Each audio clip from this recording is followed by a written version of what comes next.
খোদার কাছে মোনাজাতে বলি বারে বার, কেন সে প্রাণ বন্ধু হইল না আমার।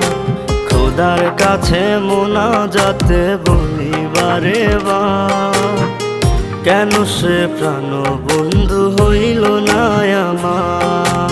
নই কি আমি তার যোগ্য, নাকি আমার এমন ভাগ্য, এত ব্যথা সইতে আমি পারবো না যে আর।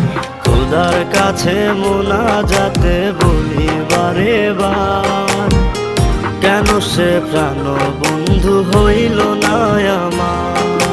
খোদার কাছে মোনাজাতে বলি বারে বার, কেন সে প্রাণ বন্ধু হইল না আমার।